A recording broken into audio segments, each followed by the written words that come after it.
Öncelikle cumanız mübarek olsun. Biliyorsunuz cuma müminler için bayram. Bugün bir bayramı yaşıyoruz. Haftalık bayramımızı yaşadık bugün. Her cumadan farklı bir mutluluk, farklı bir huzur da yaşıyoruz. Çünkü sizin de dediğiniz gibi 86 yıllık bir zincir kırıldı ve bugün müminler burada tekrar tekbirlerle, salalarla cumamızı eda ettik 86 yıldan sonra. Büyük bir zulüm sona erdi elhamdülillah. İnşallah bu ümmet bir daha böyle camilerine zincirlerin vurulduğu, ibadetlerin yasaklandığı bir dönemi bir daha yaşamaz. İnşallah diliyoruz ki bu son olur. Ancak biliyoruz ki ümmetin değişik yerlerinde yine esaret altında zincirlere vurulmuş camilerimiz, mescitlerimiz var. Ayasofya'nın tekrar ibadete açılması şunu bize gösterdi ki bir ümmet, bir halk bir konuda direndi mi, bir şeyi gerçekten istedi mi alamayacağı, ulaşamayacağı bir hedef yoktur. Bu açıdan bu önemli bir başlangıçtır.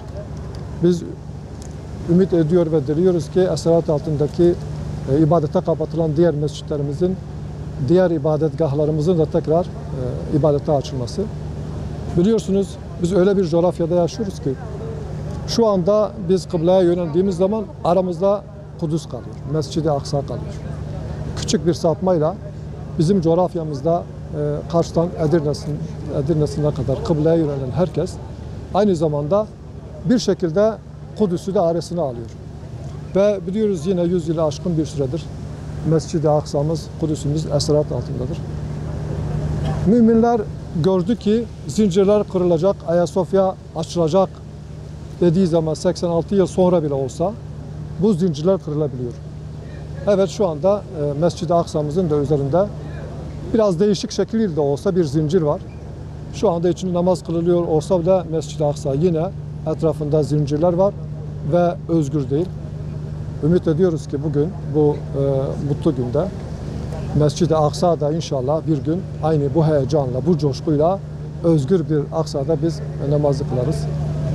Şunu da söylemek gerekir. İnsanlara teşekkür etmesini bilmeyen Allah'a da şükretmesini bilmez.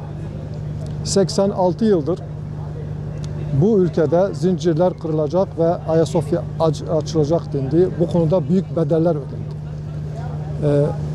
Küçüğünden büyüğüne 86 yılda ilk gününden bugüne kadar bu seda hiç dinmedi. Ben özellikle 86 yıldır zincirler kırılacak diyen herkese bu konuda şükranlarımı dile getirmek istiyorum. Ve bugün aynı zamanda yine bu zincirleri bizzat attığı imzayla kıran Sayın Cumhurbaşkanı'na da teşekkür etmek istiyorum. Bu konuda emeği geçen herkese, sivil toplum kuruluşlarına ve yıllardan beridir bu konuda kendisine görev adedip çalışan, çabalayan, kamuoyu oluşturmaya çalışan bütün halkımıza da ayrıyeten teşekkür etmek istiyorum. Rabbim bir daha bize mescitlerimizi kapattırmasın. Evet, şimdi Ayasofya bir sembol doğrusu. Yani bunu sadece Müslümanlar açısından değil, belki özellikle Ortodokslar olmak üzere bütün Hristiyanlık alemi açısından da bir sembol. Ama öyle zannediyorum ki bu sembol biraz farklı yorumlanıyor burada. 5500 küsür sene önce İstanbul fethedildiğinde evet burası Batı Roma İmparatorluğu'nun, Bizans İmparatorluğu'nun kalesiydi, merkeziydi ve Bizans emperyalizminin, Bizans zorbalığının sonunu gösteren bir sembol haline geldi. Yani o açıdan fethin sembolüydü, Fetih Camisi oldu ve Bizans binlerce yıl devam eden Bizans zulmü bu fetihle son buldu.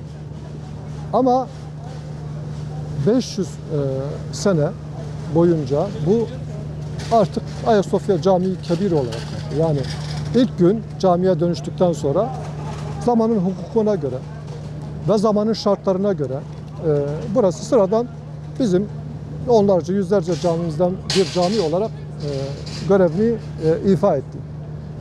Cumhuriyet dönemine bir kilise olarak gelmedi. Cumhuriyet dönemine cami olarak geldi. Ayasofya Camii Kebir olarak geldi. Bu nedenle şu anda yani sanki bir kiliseden camiye dönüştürme varmış gibi bir algı oluşturmaya çalışıyor dünyada. Özellikle Türkiye'nin dışında Hristiyan aleminde. Öyle bir durum söz konusu değil. 500 yılı aşkın bir cami vardı ve 86 sene önce bu camiye zincir vurulmuştu, kilit vurulmuştu, müzeye dönüştürülmüştü. Aslında bir anlamda Hristiyan aleminin de buna karşı çıkması lazım. Neticede burada Allah'a ibadet ediliyordu, secde ediliyordu. Allah'a inanan birisinin içinde Allah'ın adının alındığı, Allah için ibadet yapılan bir yerin müzeye dönüşmesine karşı çıkması lazım. Bu anlamda müzeden tekrar camiye dönüştürülmesi bence bütün dindar insanların, Müslümanıyla, Hristiyanıyla, bütün dindar insanların da buna sevinmesi lazım. Çünkü tekrar Allah'ın adının alındığı, Allah için ibadet edilen mekanlar haline döndü. Bu açıdan evet bir sembol, belki 86 yıllık bu mücadelenin dünyaya yansıması da diyebiliriz. Yani sessiz geçmedi bu 86. Müslümanlar hiç durmadı. Hep buranın bir gün bu şekilde bir cuma namazıyla tekrar ibadete açılmasını bekledi. Belki bu yankılar, bu sedalar dışımızdaki Müslümanlarda da yankı buldu ve bugün gerçekten çok heyecan verici, çok huzur verici bir ortam yaşadık. Yani bir cuma namazının bu kadar anlamlı olacağını doğrusu herhalde buraya gelenlerden hiçbirisi daha önce düşünmemişti. Çünkü ben şahsen yani çok küçüklüğümden beri, çocukluğumdan beri ben cuma namazını kaçırmam. Her cuma namazına giderim. Fakat böyle anlamlı bir cumada ilk sefer görüyorum inşallah. Yani Mekke ve Medine'den sonra böyle bir heyecanın yaşandığı bir cuma görmek de ayrı bir huzur verici. Demin dediğimiz gibi yani esaret altında olan 3. mescidimiz var. İnşallah bir gün onu da böyle bir heyecan ve böyle bir coşkuyla biz açarız.